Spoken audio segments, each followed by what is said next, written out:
now. Oh, hello Yeah, there. we're live. Hello, my friends. It's a rapid review. We have to sort of snuggle in a little bit and come here, Squeeze Dan. in a bit. It's okay. Oh, come on, Dan. You COVID rules. Get Oh my closer God. to me. Here Get you your go. hands off my leg. Rapid review. I don't think Davey's allowed to talk because it's his beer. I don't know. I think we should really tell him because I mean, okay, I'll be the most brutal judge first. I hate session ale generally, Yeah, you're a dick. but you know, hey, the nose on that is actually quite hoppy, and I have to say I don't actually mind drinking it.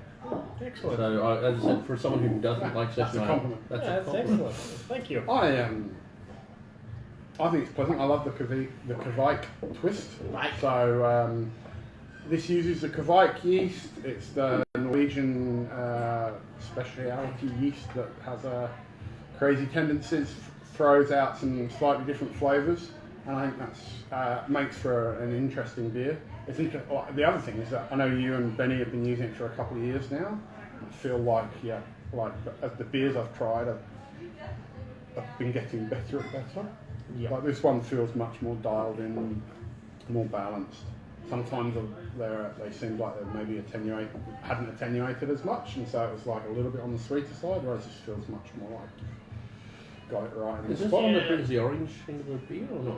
Yeah, it This does. is one. Yeah, so, and it's one thing I had to learn with it, that, you know what, I find it's actually more suited to these sort of more sessionable, lower alcohol beers, that you can actually get the attenuation level down a bit more.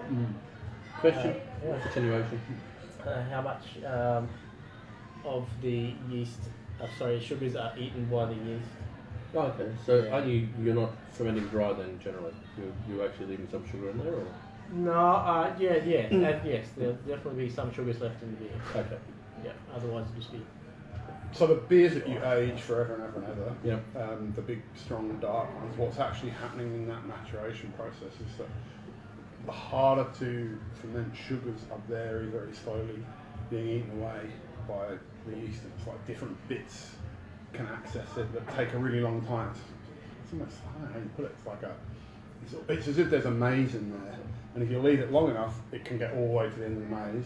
If you don't, you get so far through the maze. But obviously, what you're saying is this yeast is working really well with a certain type of conditions. Yeah. So just imagine But- the yeast going in the maze just like watching And Pac-Man. exactly what Graham is saying there. I find that if I leave this yeast sit on a lot longer and age it, it does really clean up. Cleans up, yeah, right. Almost like a lager, but it's an ale. Yeah, but it kind of defeats the purpose of using it because it's designed to be like done, out, move on. But it's more What do of you a, mean by it cleans up? So that it gets a higher alcohol volume because it's eating more sugars? Or yeah, it will, but it will also it will give that and crisper, clearer yeah, taste? it does. To a cleaner taste. Whereas, like you get with this yeast, it does have that real candy Old sock. orange. Old sock, not old sock, No, no, no, so- okay. like candied orange flavour. But if you age it for longer, that'll start dropping out a lot. So if I come to Copperhead tomorrow lunchtime and I'm looking for a session ale, would that be on tap or a Yeah, bottle? Or? it's definitely on It's on tap. tap. This So isn't when are a you guys regular going to start one. packaging? Some packaging happening. Some? Yeah, some packaging, but we have our actual official labels in production right now, so we can actually get shit out. You heard it first here. Well Copperhead done. beers in packaging. With Actually, a I don't know. fantastic description on every bottle by yours truly. You haven't read to write for you?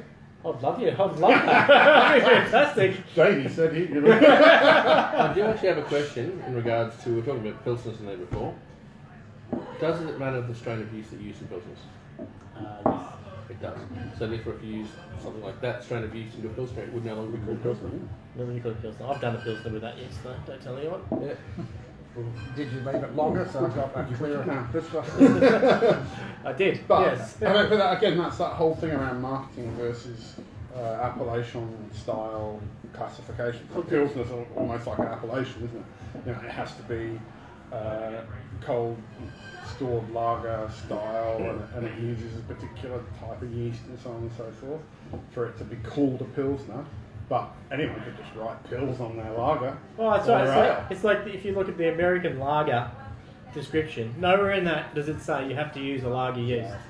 And in Australia, we know there are some very, very big beers that are called lagers that are actually ales. There are also some very small breweries somewhere in Karoi who does the same thing. Yeah, and there's lager yeast. Yeah, exactly. Yeah. Anyway, we should go and try something On else. to the next one. I think I've got to do another quiz. Let's do some quizzing.